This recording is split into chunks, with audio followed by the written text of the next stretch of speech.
Now everybody, let me tell you a story about Hollywood shame, where terrible actors and scripts collide. Oh, what a mess it is on the other side.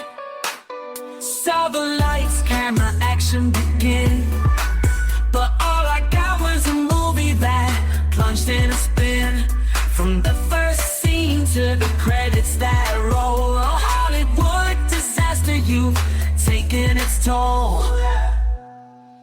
Silver screen cesspool, bad movies galore. Can't help but wonder what the hell were they making these for? Throw in some cliches, a sharp and predictable plot. It's a train wreck, I tell you, it's all they ever got.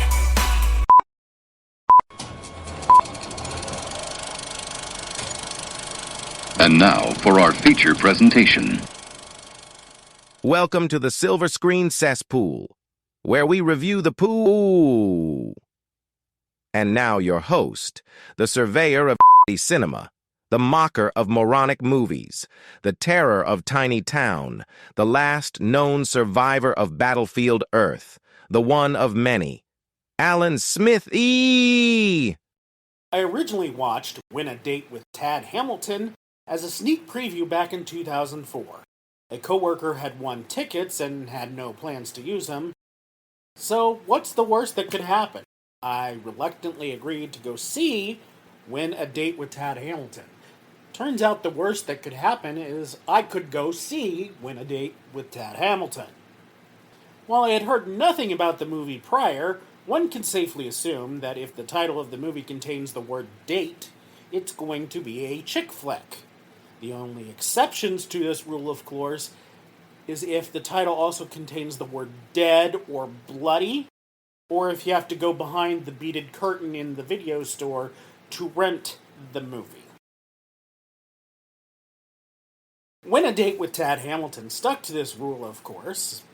However, as I sat down in the theater, it struck me that it was worse than I thought.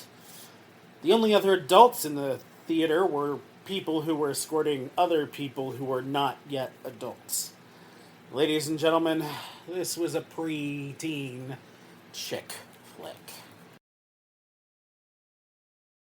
Before the entertainment could begin, and I use the word entertainment loosely, some marketing person came out with a microphone and talked to us.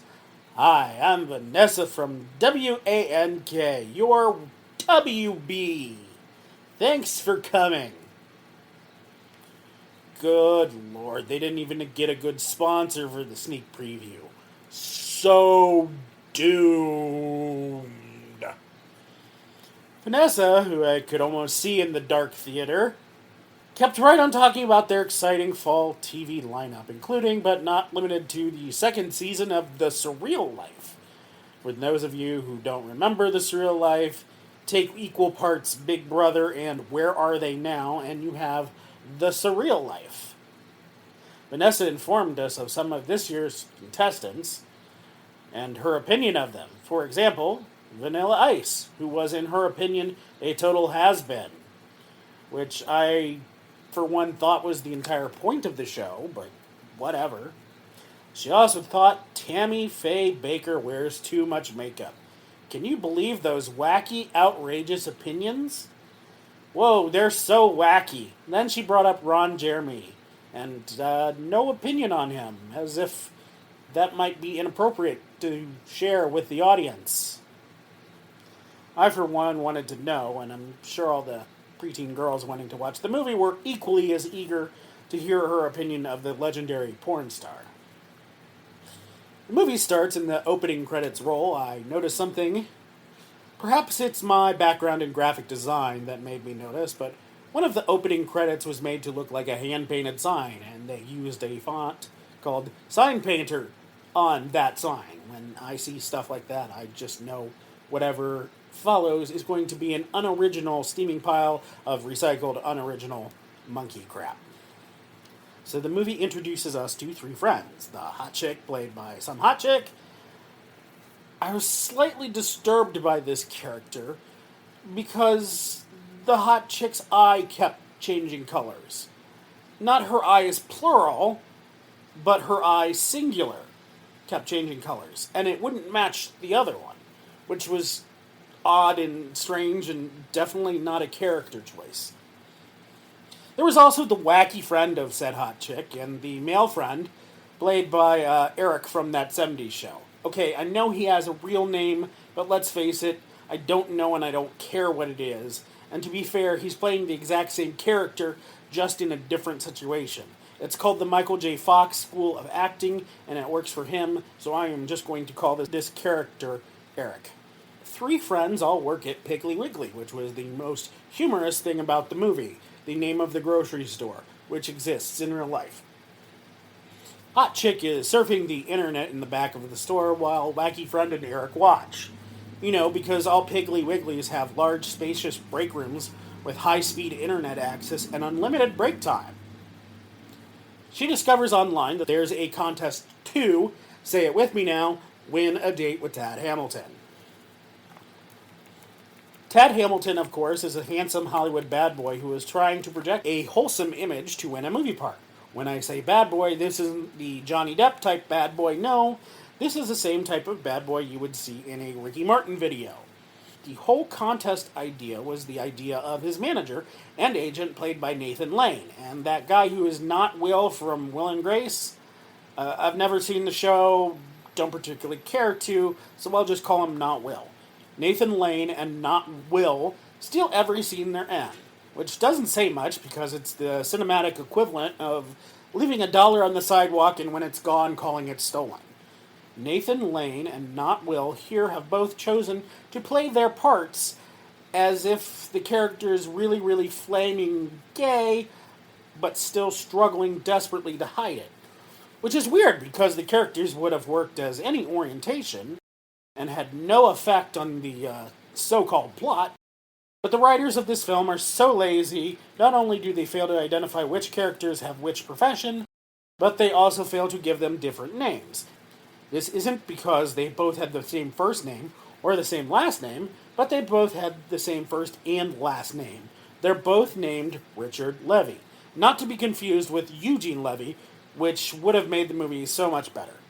We are also reminded that they are the Hollywood type because, get this, they have a picture of the Hollywood sign in their office. Not an office that overlooks the Hollywood sign, but a picture of the sign in the office. You trim the budget where you can in movies like this. So Hot Chick decides to enter said contest and raise the $100 entry fee with the help of her wacky friend. In a matter of 15 seconds, without even the aid of a video montage, she's achieved her goal.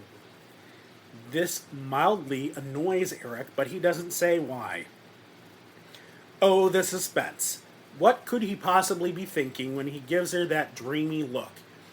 And then later mocks the idea of her dating someone who isn't him, then writes her name on his notebook with hearts and stars and flowers and cute stuff like that. The movie isn't called Win a Date with Tad Hamilton for nothing, so guess what happens next? Surprise! She wins a date with, are you ready? George Hamilton. I bet you thought I was going to say Tad Hamilton. Well, actually, she did win a date with Tad Hamilton, but I wanted to demonstrate to the writers of this movie how you put surprises into your writing. With that, Hot Chick is whisked away from West Virginia to sunny LA for her date with Linda Hamilton. See? Surprise twist. Not really. Hot Chick goes on the date with Tad and can barely talk. She's starstruck, pukes in his limo, has poor manners, and takes her retainer out and puts it on the table. This is really weird because Hot Chick has the most perfect teeth I've ever seen on a human being. What, however, is a surprise, at least to Tad Hamilton, is that Hot Chick declines to come into his house for drinks, which we adult-type people took to mean he was looking for some nookie and got rejected for the first time since he became famous.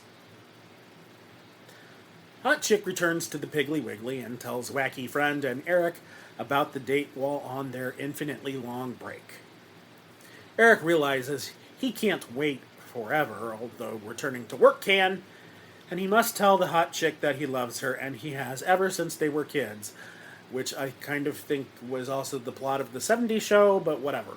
So he starts to tell her how he feels about her, and he stammers, and he tries to tell her, but then, at this point I must declare the rest of my review a spoiler, although if you have no idea what happens from here on out, you might as well read it because you're not smart enough to remember anyway. He tries to tell her, but then comes skating through the door is gold medal winning figure skater Scott Hamilton, followed closely behind Tad Hamilton. Eric doesn't tell the hot chick he loves her, but Tad does tell the hot chick that Tad Hamilton is in love with hot chick. A week goes by and Eric tries to out macho Tad. Tad is just oozing manhood, at least according to the 13-year-old girl sitting beside me. Eric gives up and lets Tad win. By the way, Tad was taking a dump in a bar restroom when Eric decided to tell him this news and barged into the stall to watch him poop while he told him. Cool. Eric, however, claims that Tad will never know all of the hot chick's details, not limited to, but including her 6 smiles. He'll never know her "I'm being polite" smile, or her talking about her friend smile, or her "that's funny" smile, or her "I just farted" smile, or her "I'm going to eat your soul" smile, or her "I just put new batteries in my pleasure vibe" smile. Apparently, it's not just Bond villains who reveal too many details when it's most likely to come back and haunt them. The next day, Tad's image is cleaned up, so he gets the part, but he won't leave West Virginia without the hot chick. After this long week, he's getting blue balls. She doesn't know what to do, and tells Tad, "You don't know me. How could you possibly know all of my details in a week?"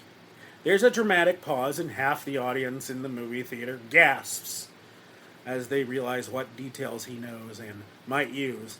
Then another dramatic pause, and the rest of the audience gasps as they realize he's going to use it.